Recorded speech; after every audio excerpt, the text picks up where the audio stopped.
The diamond ring was worth more than everything she had ever owned combined, and she could have sold it without anyone ever knowing.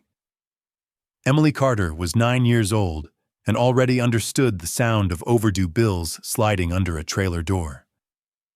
In a faded mobile home on the edge of Dayton, Ohio, where the highway hummed all night and the air smelled like rust and rain, she slept on a pull-out couch beside a space heater that clicked louder than it warmed. Her mother, Laura, worked double shifts at a diner off Route 35, pouring coffee for truckers who tipped in quarters and apologies. Some weeks the electricity stayed on, some weeks it didn't. Emily had learned to measure time by utility shutoff notices, and by the way, her mother tried to smile through exhaustion. That Saturday afternoon, after a charity event wrapped at Riverside Park, the grass was still flattened from rented white tents and polished black SUVs. Emily had gone there to collect aluminum cans for recycling 5 cents each in Ohio, and every nickel mattered. That was when she saw it. A flash beneath a folding chair. A diamond so clear it looked like it held its own light. The band was heavy cool against her small palm, engraved inside with 2 initials and a date from 25 years ago. She didn't need to know about luxury brands to understand this was not costume jewelry. Across the river skyline, a billboard still showed the smiling face of Richard Whitmore, the tech billionaire who had hosted the event. Emily had seen him on TV before stepping out of private jets, shaking hands, never looking down. She closed her fingers around the ring, feeling its weight, knowing in that single, silent moment that it could change everything or prove who she really was. Richard Whitmore had not noticed the moment the ring slipped from his finger. The event had been polished to perfection, cameras flashing, donors applauding beneath spotless white tents that cost more to rent for a day than most families in Dayton made in a month. He had shaken hands, delivered a speech about opportunity and innovation, and posed beside a banner printed with his foundation's name in gold lettering. To the crowd he looked untouchable in his tailored navy suit, silver hair, combed back, voice steady and controlled. What no one saw was how often his thumb traced the empty space on his left hand when he was alone. The diamond had belonged to his late wife, Margaret, a woman who once convinced him that success meant more than stock prices. He had not removed that ring in 12 years. Back in the back seat of a black Escalade inching through late afternoon traffic toward his downtown high-rise, he glanced down at his hand and felt a cold ripple move through his chest. The ring was gone. He searched the leather seat, the floor mat, his jacket pockets. Nothing. His assistant called the event coordinator. Security was dispatched to sweep the park. Richard leaned back, staring out at the Ohio River reflecting the pale winter sun, and for the first time in years, the city skyline looked unfamiliar. He was a man who could acquire almost anything with a phone call, yet the one object he could not replace had vanished somewhere between applause and polite conversation, lost in a place he rarely truly saw. By the time Emily reached the trailer park that evening, the winter sky had turned the color of worn denim, and the wind cut straight through her thin sweater. She kept her fist closed around the ring all the way home, as if the cold might steal it from her fingers. The Carter trailer sat at the far end of the gravel lot, number 17, painted in peeling white near the door. A plastic lawn chair lay on its side. The steps creaked when she climbed them. Inside, the air smelled faintly of canned soup and laundry detergent.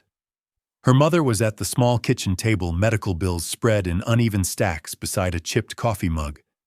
The overhead light flickered once before steadying. Emily slipped off her sneakers and stood there for a moment, studying her mother's tired shoulders, the way she pressed her fingertips against her temple as if willing the numbers to change. On the counter sat a pink envelope from the hospital marked "Final Notice." Emily knew what that meant. She had heard her mother whispering on the phone about a procedure they could not afford, about insurance that covered less every year. Slowly, Emily opened her hand. The diamond caught the kitchen light and scattered it across the faded linoleum floor. Her mother looked up, confused at first, then stunned. Emily explained where she found it. How the news vans were still parked near the river, how the billionaire's name was on every banner. For a long moment, neither of them spoke. The ring seemed to glow between them like a doorway out of everything that pressed against their lives. And in that tiny kitchen, with the heater rattling against the Ohio cold temptation, sat at the table, like an uninvited guest. Laura Carter stared at the diamond for a long time, her reflection trembling inside its clear surface. The heater rattled again, and outside a freight train horn echoed across the dark fields beyond the trailer park. She reached out, but did not touch the ring. Instead, she looked at her daughter. Emily stood very still, shoulders squared in a way no 9-year-old should have to stand. Laura exhaled slowly, as if the air itself felt expensive. She picked up the hospital envelope and then set it back down. The numbers printed on those pages were larger than anything she had ever imagined earning in a single year. The ring could erase all of it. It could pay for the cardiologist, the prescriptions, the past due rent, maybe even a down payment on a small house with real walls and insulation that did not hum in the winter. For a moment, Laura closed her eyes. She pictured warmth, stability, a future without collection calls. Then she opened them again and saw her daughter watching her, waiting to learn what kind of people they were. Laura pushed the bills aside and gently folded Emily's fingers back around the ring. She said they did not build their lives on something that did not belong to them. She said integrity was the one thing nobody could repossess. The words sounded steady, but her voice trembled at the edges. Emily nodded, relief and fear mixing together in her chest. The decision felt heavy but clear. They did not own a car, so the next morning they would take 2 city buses downtown. Laura would call in late to the diner. Emily would wear her cleanest sweater, the pale blue one with a small stitched star near the collar.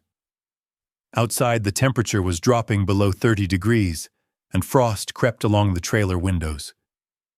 Inside that narrow kitchen, beneath a flickering light, a choice had been made that would carry them far beyond the gravel lot and into a world that had never noticed they existed.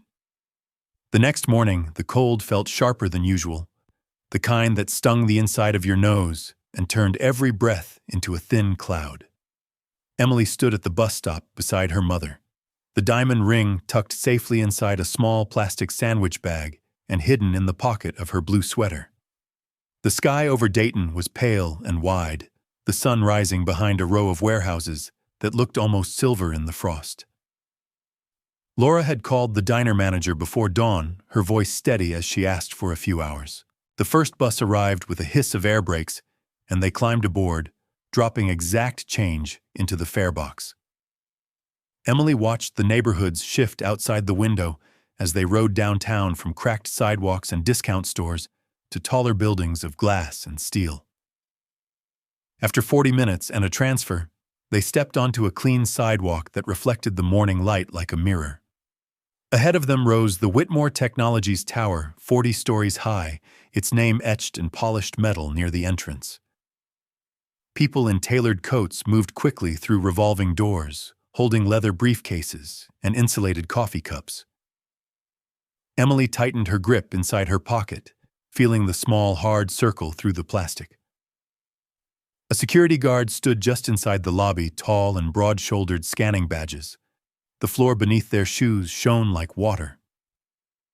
Laura hesitated for a second, smoothing her hair, then took Emily's hand and walked forward.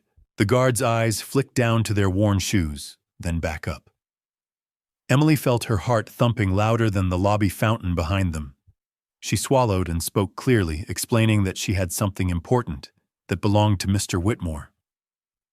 The words sounded small in that enormous space. The guard studied them, uncertain.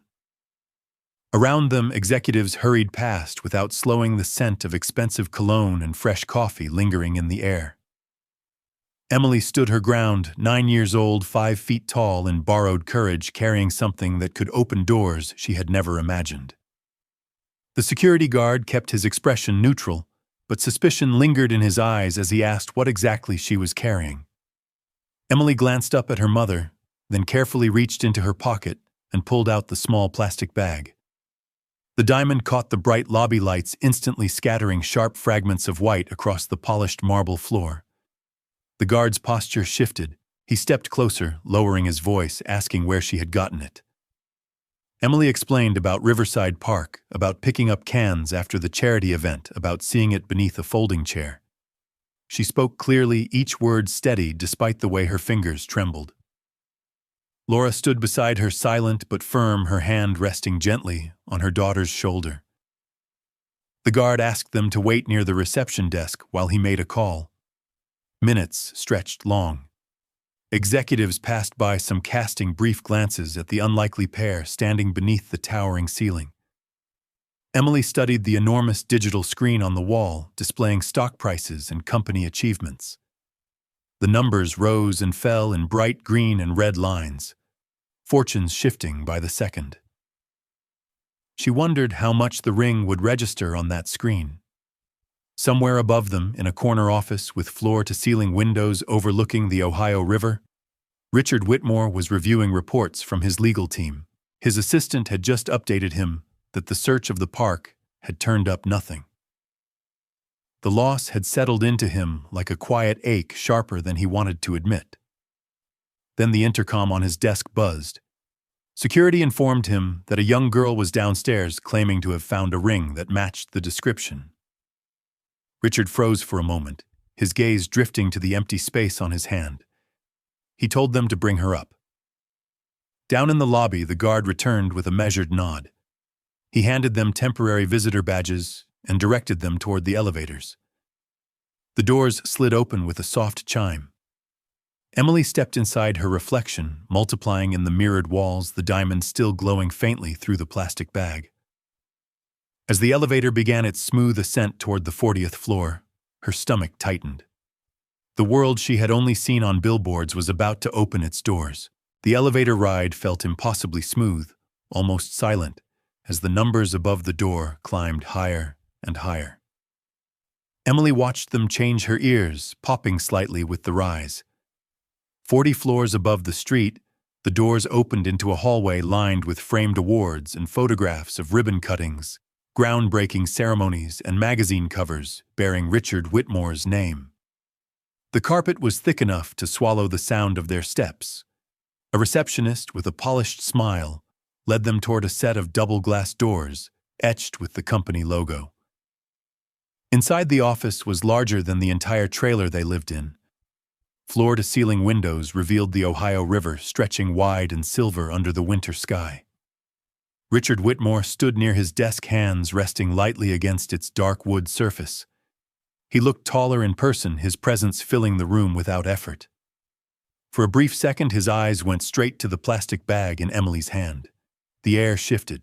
Emily felt the weight of his attention, not cruel, not warm, just intense. Laura gave her daughter a small nod. Emily stepped forward and held out the bag. She said she believed it belonged to him. Richard moved slowly, as if afraid the moment might dissolve. He took the ring from the plastic, turning it between his fingers. The diamond flashed against the light pouring in from the windows. His jaw tightened, and for the first time that morning, his composure cracked just enough to reveal something deeper beneath the polished exterior. He confirmed the engraving inside the band, tracing the initials and the date with his thumb. It was his. The room fell quiet except for the faint hum of the city far below. Richard looked at Emily carefully, now noticing the worn cuffs of her sweater, the way she stood straight, despite the scale of everything around her. He asked a simple question. "Why did you bring it back?" Emily met his gaze without flinching, her small voice steady against the skyline. Emily did not look at the skyline or the awards on the wall when she answered him. She looked directly at Richard Whitmore and said it was not hers. The simplicity of her words seemed to settle into the room heavier than any speech he had delivered at a podium. She explained that she found it under a chair at the park after the charity event, that she and her mother took 2 buses to bring it back, because it felt wrong to keep something that belonged to someone else.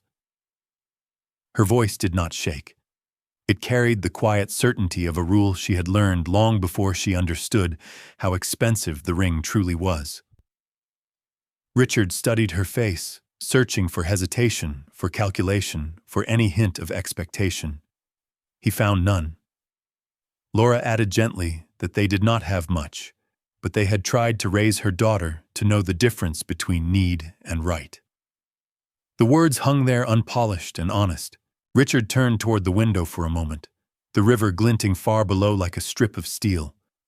He imagined the ring lying in the grass unseen, imagined how easily it could have disappeared into a pawn shop or across state lines without a trace. Instead, it had traveled up 40 floors in a sandwich bag, carried by a child in a faded sweater. He asked where they lived. Laura hesitated but answered truthfully, mentioning the trailer park near the highway. Emily remained still, hands clasped in front of her. The contrast between their worlds was undeniable, measured in square footage and bank statements, and the thickness of the carpet beneath their shoes. Yet in that office it felt briefly irrelevant. Richard walked back to his desk and placed the ring carefully on its surface, not sliding it back onto his finger yet. He asked one more question, softer this time. "Did you ever think about keeping it?" Emily nodded, once honest again, and said yes, but that thinking about it and doing it were not the same thing. Richard let her answer settle between them. Yes, she had thought about keeping it. No, she had not done it. The honesty in that distinction struck him harder than if she had claimed perfect virtue. He walked slowly back to the window, the city stretched out beneath him in winter light, and for a brief second, he saw himself the way others might see him from below, distant and untouchable behind layers of glass and steel. He slipped the ring back onto his finger, feeling the familiar weight return, and something inside him tightened and loosened at the same time. He turned toward them again, studying the small details he might have once overlooked: the frayed edge of Emily's cuff, the careful way Laura held her posture despite clear fatigue, the way neither of them asked for anything in return. In his world, everything was negotiated, measured, leveraged. Here stood a child who had walked into a building that probably intimidated grown adults simply because it was the right thing to do. He asked about school. Emily said she liked reading and math, that she wanted to become a veterinarian one day, because animals could not speak for themselves. The answer was simple, sincere. Richard found himself asking more questions than he intended about the bus ride, about how long they had lived in the trailer park, about what her mother did for work. Laura answered with quiet dignity, never framing their situation as tragedy, just as fact. The conversation stretched longer than anyone expected. Outside the office doors, assistants whispered, curious about the unusual meeting. Inside, time felt slowed. Finally, Richard moved behind his desk and opened a drawer, pulling out his checkbook. The gesture was instinctive, almost automatic, the way he solved most problems.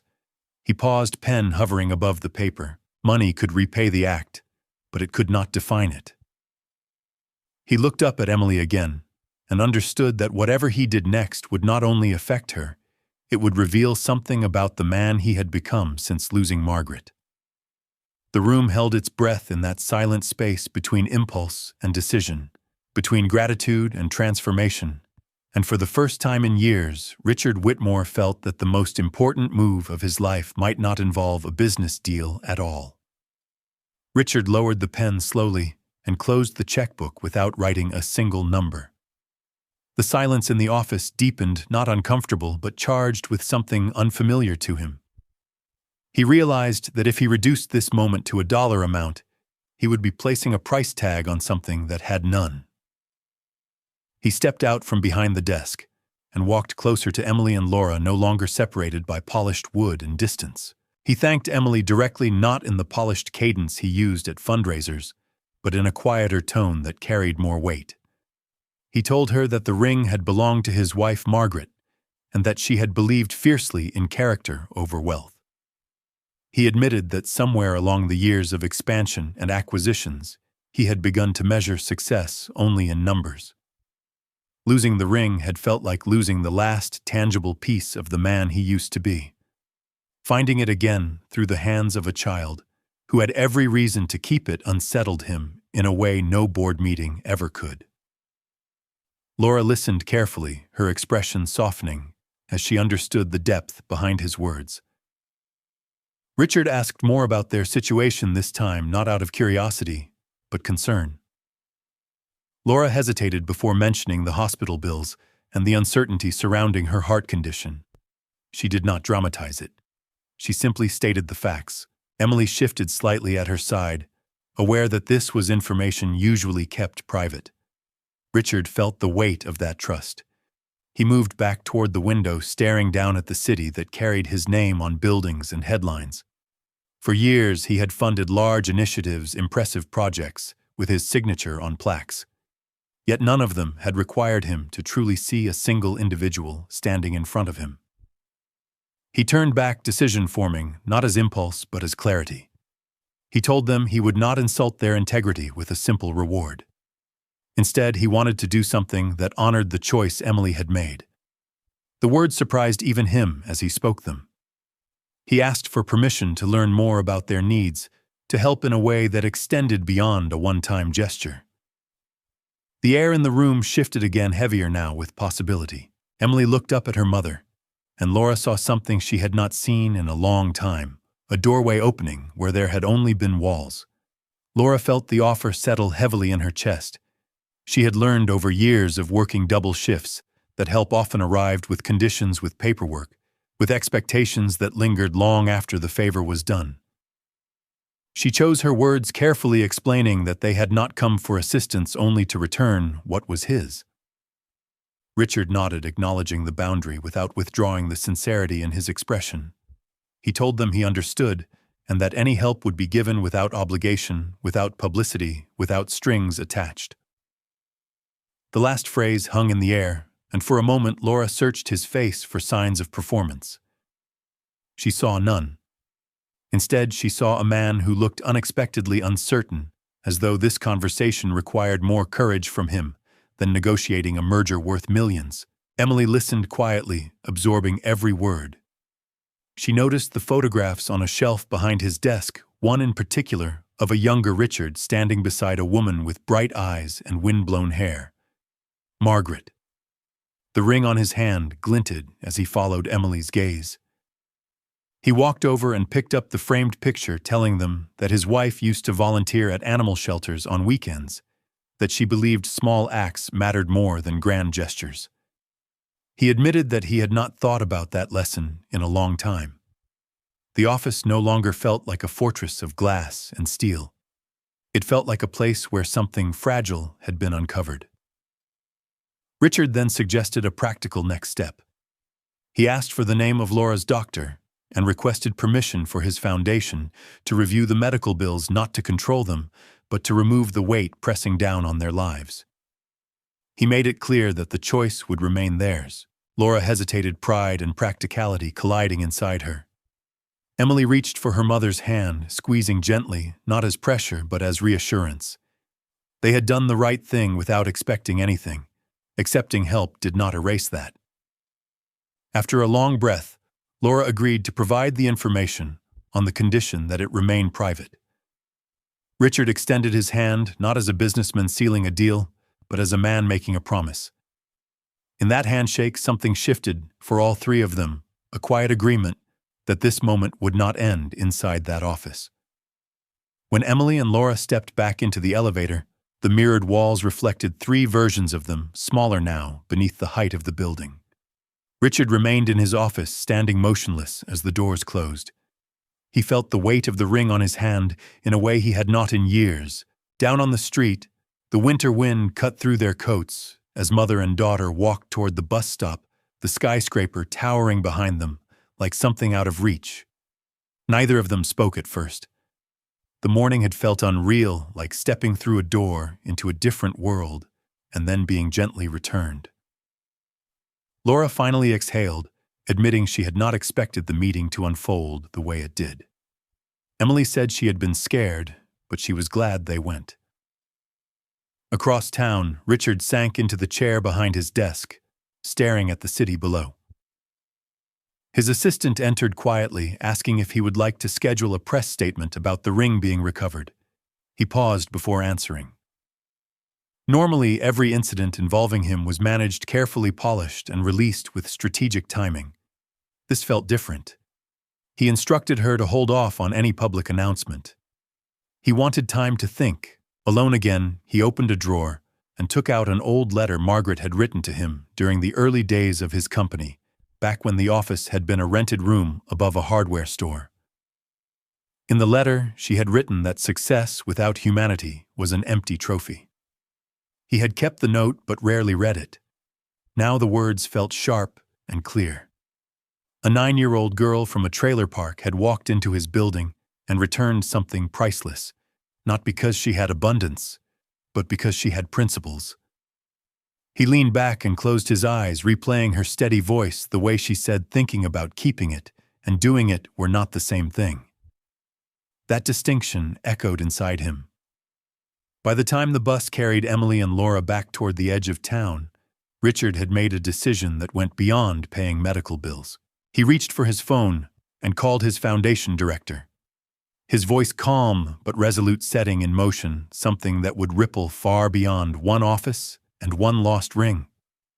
3 days later, invitations were sent to every major news outlet in Ohio announcing that Richard Whitmore would hold a live press conference at his downtown headquarters. Speculation spread quickly across business channels and social media. Analysts predicted a new acquisition. Reporters prepared questions about quarterly earnings and expansion plans. Cameras lined the marble lobby by noon, cables coiled across the floor, bright studio lights reflecting off the towering glass walls. On the far edge of Dayton, inside trailer number 17, Laura Carter watched the news alert flash across her small television. Her heart tightened. She had received a phone call from Whitmore's office that morning requesting her and Emily's presence at the event. No explanation, only a respectful assurance that they would be comfortable.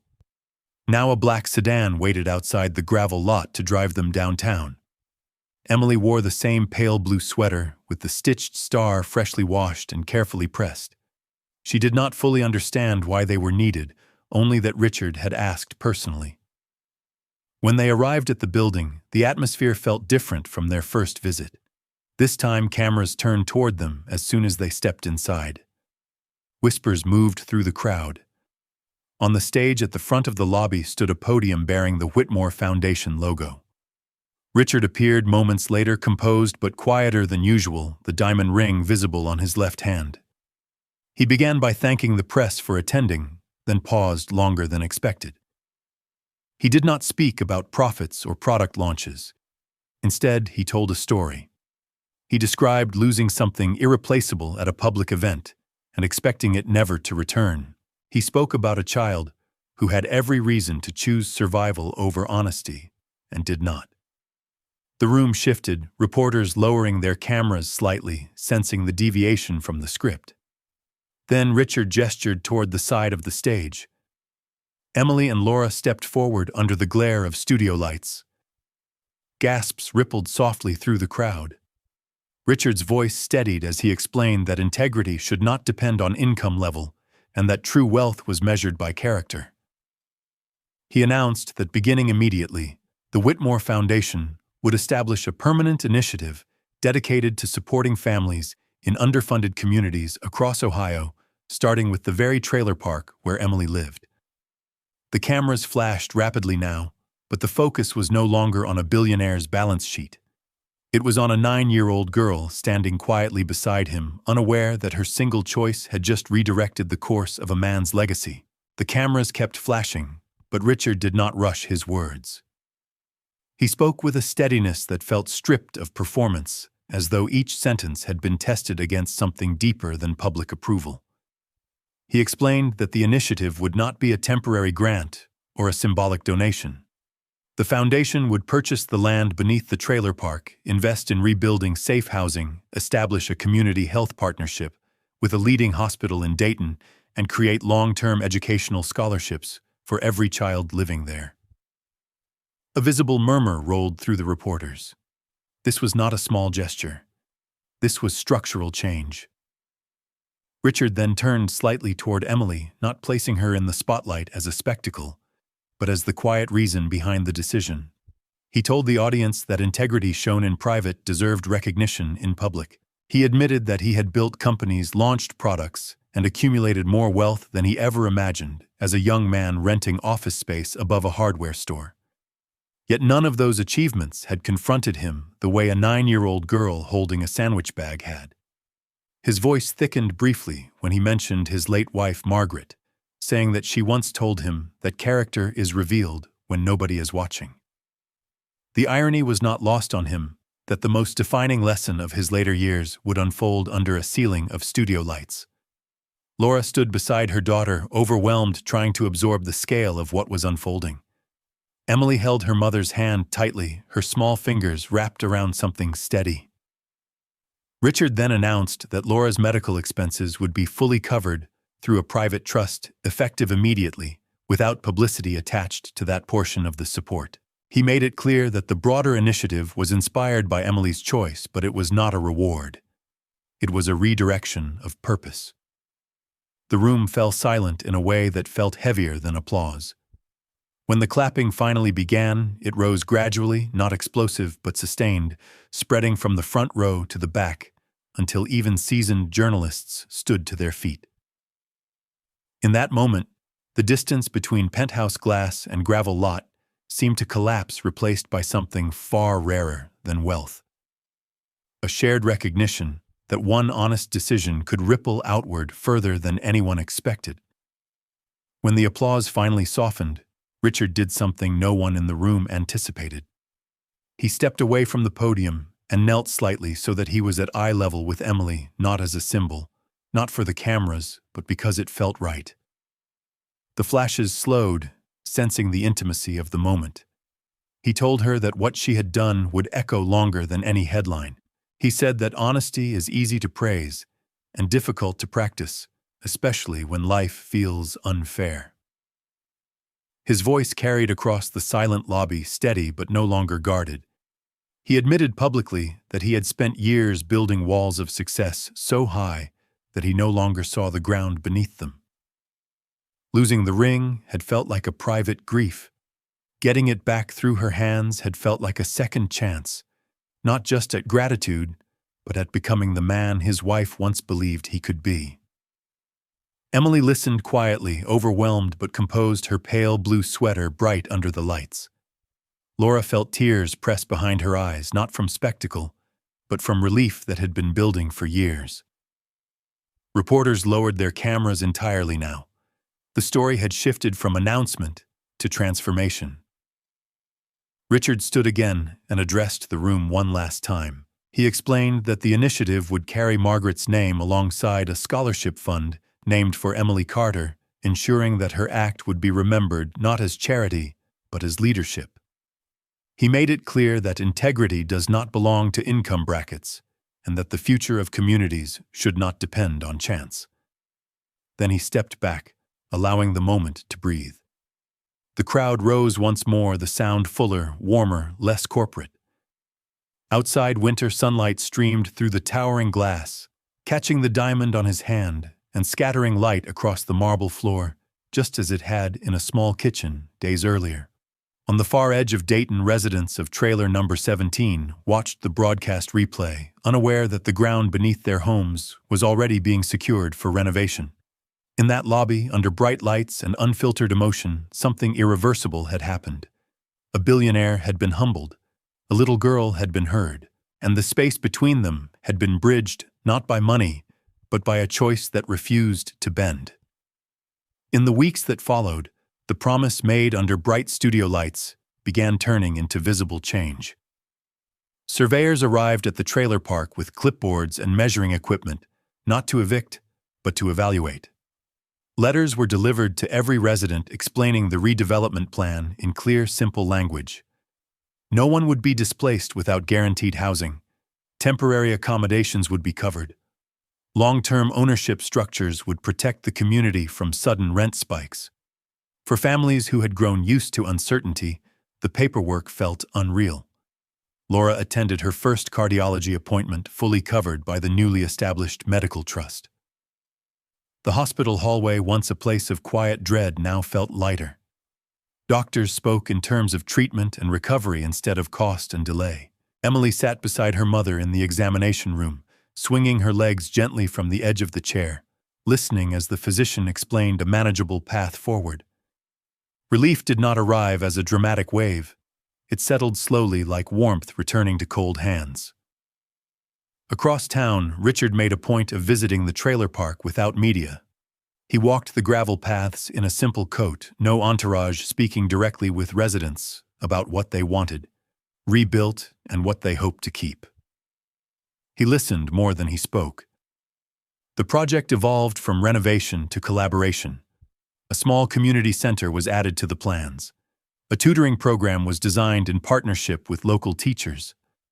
The scholarship fund bearing Emily's name received its first round of contributions from donors who had watched the press conference and felt compelled to participate. Emily returned to school where classmates whispered about seeing her on television, but she remained the same child who loved math and stray animals. The difference now was subtle but profound. The heater in trailer number 17 no longer rattled through the night, because within months, the family would move into a newly built townhouse just 2 blocks away, part of the first completed phase of construction. One afternoon, as Emily stood beside Richard at the edge of the construction site watching foundations being poured, he admitted quietly that she had not only returned a ring, she had returned something inside him he had almost forgotten how to hold, and this time he intended to keep it. Spring arrived with the sound of hammers and the scent of fresh lumber replacing the metallic chill of winter. Where rusted steps and sagging roofs once stood, framed walls rose steadily toward the sky. The redevelopment moved faster than anyone expected, fueled not only by foundation funding, but by volunteers who showed up on weekends after seeing the story unfold on national news. Local contractors offered discounted labor. A regional hardware chain donated materials. What began as one decision had grown into a movement that felt owned by the community itself. Laura's health improved with consistent treatment, her color returning, her steps no longer slowed by constant fatigue. She began working fewer hours at the diner and enrolled in a certification program at the community college, something she had postponed for years. Emily spent afternoons at the newly opened Temporary Learning Center, a bright modular building set up while the permanent community center was under construction. Tutors helped her dive deeper into science and math. Richard visited often, not with cameras, but with questions, sitting at folding tables, to review blueprints with residents and laughing awkwardly the first time a group of children challenged him to a pickup basketball game on the cracked asphalt court that would soon be replaced. He was not particularly skilled, but he showed up. The change inside him was visible in small gestures. He listened longer. He interrupted less. He began shifting portions of his corporate portfolio toward social impact initiatives, decisions that startled some of his board members, but gradually earned their respect as results followed intention. One afternoon, standing beside Emily near the nearly completed townhouse that would become her new home, he handed her a small wooden box. Inside was a simple silver charm bracelet with a tiny engraved star matching the stitched one on her sweater from the day they met. He told her it was not payment, not reward, but a reminder that the smallest symbols can guide the largest choices. Emily smiled, fastening it carefully around her wrist. The gravel lot that once defined her world was transforming into tree-lined sidewalks and painted front doors. And in the steady rhythm of rebuilding it became clear that rescue had evolved into partnership, and partnership into something far more enduring than either of them had imagined. By late summer, the transformation was no longer measured in blueprints, but in lived experience. Families carried boxes across freshly poured sidewalks, lined with young maple trees. The new townhouses stood in warm shades of brick and cream siding, each with proper insulation, steady heating, and windows that did not rattle in the wind. The community center opened its doors with a modest ribbon cutting not a spectacle, but a celebration owned by the residents themselves. Inside were classrooms, a small health clinic, and a multi-purpose room that echoed with children's laughter instead of highway noise. Laura unlocked the door to her new home for the first time with steady hands. The air inside smelled of fresh paint and possibility. Emily ran from room to room, counting the steps from the front door to her bedroom, as if memorizing proof that this was real. The heater hummed quietly, not struggling, simply working. Across town, Richard adjusted his schedule permanently. Board meetings still filled his calendar, but so did quarterly visits to the community center and scholarship reviews bearing Emily's name. The initiative had expanded to 2 additional counties, replicating the model of ownership protection and educational investment. Investors began citing the program as evidence that profitability and responsibility were not opposing forces. One evening, as the sun dipped low over Dayton, Richard stood with Laura and Emily on the small porch of their townhouse. The sky turned soft shades of orange and violet. He told them that he once believed leadership meant staying above the fray, directing from a distance. Now he understood that leadership required proximity, listening, and the humility to be changed. Laura thanked him not with grand words, but with a simple acknowledgement that he had kept his promise. Emily lifted her wrist, the silver star bracelet catching the last light of day. She said she still wanted to become a veterinarian, and Richard smiled, telling her the scholarship fund would stand ready when that day arrived. The evening settled gently around them. No cameras, no applause, just 3 people watching a neighborhood reborn. What began as a returned object had evolved into restored dignity, not only for a community, but for a man who had rediscovered the measure of his own character. Years passed, measured not in press releases, but in quiet milestones. The maple trees planted along the sidewalks grew tall enough to cast real shade across the neighborhood. The community center expanded its tutoring program into a full after-school academy. Its walls covered in college acceptance letters from students who once believed higher education was out of reach. Emily grew with it.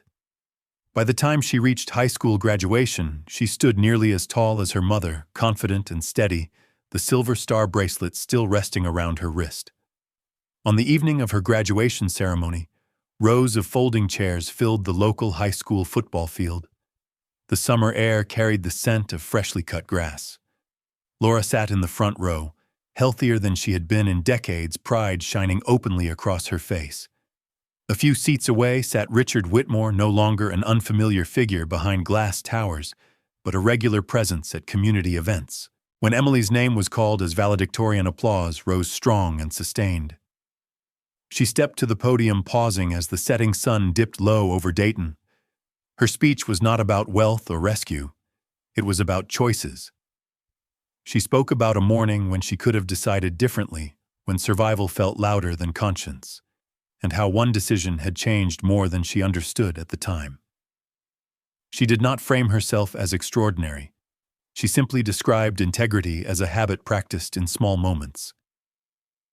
In the stands, Richard felt the weight of the ring on his hand, no longer a symbol of loss, but of renewal.